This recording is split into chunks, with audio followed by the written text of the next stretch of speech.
ஐயனார் துணையில வீட்டுக்கு வந்த சோழன் ரொம்பவே கோபமா இருக்கிறாங்க. அதுவும் பாண்டியன் மேல தான் அவங்க முழு கோபத்தையுமே காமிக்கிறாங்க. ஐயோ பாவம் நம்ம பாண்டியன் அவங்க என்னதான் தப்பு செஞ்சாங்கன்னு தெரியல. ஏன்னா அவங்க செஞ்ச ஒரே தப்பு நம்ம சோழன் பைசா ஒரு 25,000, அது போக நம்ம பாண்டியன் வச்சிருந்தது ஒரு 10,000, அது போக நம்ம சேரன் வச்சிருந்த பைசான்னு சொல்லிட்டு எல்லாத்தையுமே போட்டு தான் 50,000 கொடுத்துட்டு வெளியில கூட்டிட்டு வந்திருப்பாங்க. ஆனா சோழன் கொஞ்சம் கூட அதை யோசிக்காம, "ஏன் பைசாவ நீ எப்படி எடுக்கலான்னு?" சொல்லிட்டு ரொம்பவே சண்டை போடுறாங்க. நான் எந்த தப்புமே பண்ணாம என்னை 50,000 ஃபைன் கட்ட வச்சுட்டான். அது மட்டும் இல்லாம நிலா முன்னாடி எல்லார் முன்னாடியுமே என்னை கை நீட்டி அடிச்சிட்டான். அந்த போலீஸை நான் ஏதாவது பண்ணியே ஆவேன்னு சொல்லிட்டு நிற்கிறாங்க. இதை பார்த்ததுமே பாண்டியன் எல்லாருமே, அவங்க போலீஸ் நார்மலான ஆள் கிடையாது. அவங்க மேலே நம்ம கை வைக்கிறதுக்கோ இப்போ உன்னை அடிச்சிட்டான்னு போய் திருப்பி அடிக்கிறதுக்கோ அவங்க ஆள் கிடையாது. அதனால் நீ பேசாமல் இருன்னு சொல்லிட்டு நம்ம சோழனை தான் எல்லாருமே கண்ட்ரோல் பண்ணுதாங்க. ஆனால் சோழனோ கொஞ்சம் கூட புரிஞ்சுக்கிடாம பாண்டியனையே அடிக்கிறாங்க. இதை பார்த்ததுமே எல்லாருமே, டேய் அவனை ஏன்டா அடிக்கிற, அவன் என்ன தப்பு செஞ்சான் அப்படின்னு சொல்கிறாங்க. இருந்தாலுமே சோழன் அவங்களோட கோவத்தை எப்படி காட்டுறதுன்னு தெரியாமல் நம்ம பாண்டியன் மேலே காட்டுறாங்க. பாண்டியனுமே சரி இவன் தானேன்னு சொல்லிட்டு விட்டுருந்தாங்க. அதுக்கப்புறம் திருப்பி அடிக்கலை. ஆனாலும் சோழன் ரொம்பவே கோவப்படுறாங்க. ஏதாவது ஒன்று இந்த போலீஸை பண்ணியே ஆகணும்னு சொல்லிட்டு நினைக்கிறாங்க.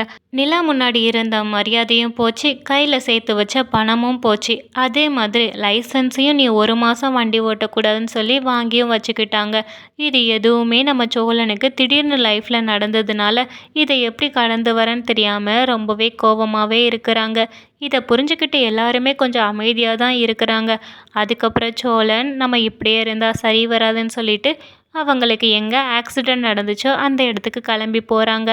போய் பார்த்து காலையில் உள்ள சிசிடிவி ஃபுட்டேஜை பக்கத்து கடையிலேருந்து ஒவ்வொரு கடையில் கேட்டு வாங்குறாங்க. அதுக்கப்புறம் வாங்கி இவங்க மேலே எந்த தப்புமே இல்லைங்கிறத நிரூபிக்கிறதுக்காக அந்த வீடியோவை நிறைய சமூக வலைதளங்களில் போட்டு விடுறாங்க நம்ம சோழன். இதை பார்த்த எல்லாருமே, ஆமாம் இந்த கார் மேலே எந்த தப்புமே இல்லை, அந்த பைக்காரன் தான் இந்த மாதிரி விழுறான்ங்கிறத புரிஞ்சுக்கிட்டாங்க. அதுக்கப்புறம் நேராக போலீஸில் போய் அந்த வீடியோவையும் காமிச்சு, அது போக ஒரு வக்கீலையும் கூட கூட்டிகிட்டு போகிறாங்க சோழன். அங்கே கூட்டிகிட்டு போய், இந்த மாதிரி என் மேலே எந்த தப்புமே இல்லை, ஆனால் என்கிட்ட இருந்து 50,000 பணத்தை வாங்கிக்கிட்டீங்க, அதே மாதிரி 1 மாதம் நான் வண்டி ஓட்டக்கூடாதுன்னு சொல்லிட்டு லைசன்ஸையும் வாங்கிட்டீங்கன்னு சொல்லிட்டு நீதி கேட்குறாங்க.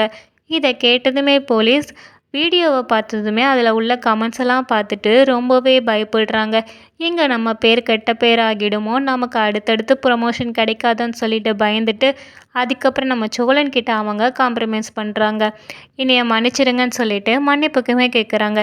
உடனே நம்ம சோழன், என்ன ஏன் முன்னாடி நீங்கள் மன்னிப்பு கேட்டால் என்னை எத்தனை பேர் முன்னாடி அடிச்சிங்க, அதுக்கு நீங்கள் எல்லாரும் முன்னாடி மன்னிப்பு கேட்டு தான் ஆகணும்னு சொல்லிட்டு அவங்க வீட்டில் எல்லாரையுமே இங்கே ஸ்டேஷனுக்கு கூப்பிடுறாங்க. நிலா முன்னாடி அந்த போலீஸ் மன்னிப்பு கேட்குறாங்க. நீங்கள் மட்டும் கேட்டால் பத்தாது, உங்களுக்கு கூட கூட்டாளியாக ஒருத்தங்க கேஸ் கொடுத்தாங்கல்ல, அவங்கள கூப்பிடுங்கன்னு சொல்கிறாங்க. ஏன்னா அவங்க நம்ம போலீஸ்க்கு சொந்தக்காரங்க தான். உடனே அவருமே கால் பண்ணி கூப்பிடுறாங்க. அவங்க வந்ததுக்கு அப்புறம் நம்ம சோழன் கெத்தாக இருக்கிறாங்க. அவங்க 2 பேருமே நம்ம சோழன் கிட்ட மன்னிப்பு கேட்குறாங்க. இந்த வீடியோவை டிலீட் பண்ணபடி கேட்குறாங்க. இருந்தாலுமே சோழன் விடாப்படியா, என்னால் டிலீட் பண்ண முடியாது, என்கிட்ட இருந்து 50,000 நீங்கள் பணம் வாங்கியிருக்கீங்க, இதை நீங்கள் எல்லார் முன்னாடியுமே ஒத்துக்கோங்கன்னு சொல்கிறாங்க. இங்கே ஒத்துக்கலாம் முடியாதுங்க, நான் வேணால் கூட 50,000 போட்டு 1,00,000 தரேன், தயவு செஞ்சு இந்த வீடியோவை டிலீட் பண்ணிடுங்கன்னு சொல்லிட்டு ரொம்பவே மன்னிப்பு கேட்குறாங்க. அதுக்கு சோழனோ, எனக்கு நான் உழைச்ச காசே மட்டுமே போதும், உங்ககிட்ட இருந்து எக்ஸ்ட்ரா வேணுங்கிறத நான் என்றைக்குமே ஆசைப்பட மாட்டேன். ஆனால் நீங்கள் தான் தேவையில்லாமல் எங்களை மாதிரி ஒரு நடுத்தர குடும்பத்தில் வந்து இந்த மாதிரி வேலையெல்லாம் பார்த்துக்கிட்டு இருக்கீங்க. நான் பாட்டுக்கு என் வேலையை பார்த்துட்டு போனேன், என்னைய சீண்டி விட்டுட்டீங்க. கண்டிப்பாக இந்த வீடியோவை நான் டிலீட் பண்ணுறதா இல்லை அப்படின்னு சொல்லிட்டு சோழன் பேசுகிறாங்க. அதுக்கப்புறம் அந்த போலீஸும் அந்த கேஸ் கொடுத்தவங்களும் ரொம்பவே நம்ம சோழன்கிட்ட மன்னிப்பு கேட்குறாங்க.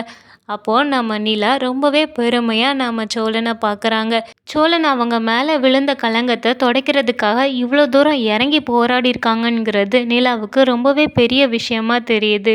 ஏன்னா அவங்க முன்னாடி சோழனை அடிச்சிட்டாங்கங்கிறதும், அவங்க கிட்ட இருந்து 50,000 பைசா வாங்கிட்டு தான் வெளியில் விட்டாங்கங்கிறதும், லைசன்ஸையும் 1 மாதம் நாங்கள் பிடுங்கி வச்சுக்கிடுவோன்னு போலீஸ் அராஜகம் பண்ணதையும் சோழனால் பொறுத்துக்கிடவே முடியலை.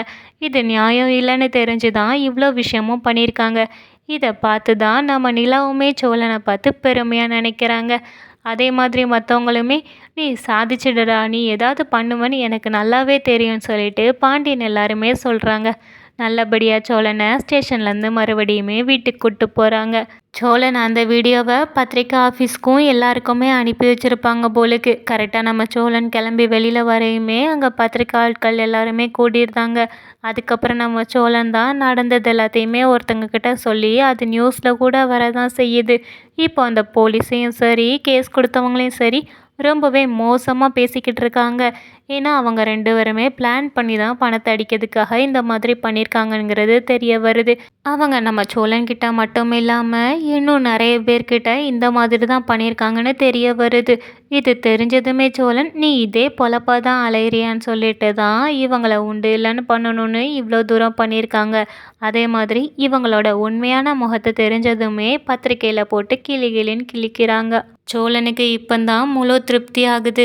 ஏதோ தான் பெரிய தப்பு பண்ண மாதிரியும் நிலா முன்னாடி பெரிய அவமானப்பட்ட மாதிரியும் தான் நம்ம சோழன் இவ்வளோ நாளும் இருந்தாங்க.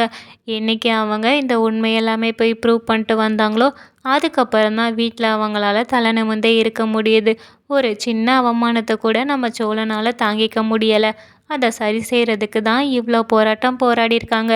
இதை பார்த்ததுமே நிலா நம்ம சோழனை இப்போ ஒரு பெருமையாக தான் பார்த்துட்ருக்கறாங்க.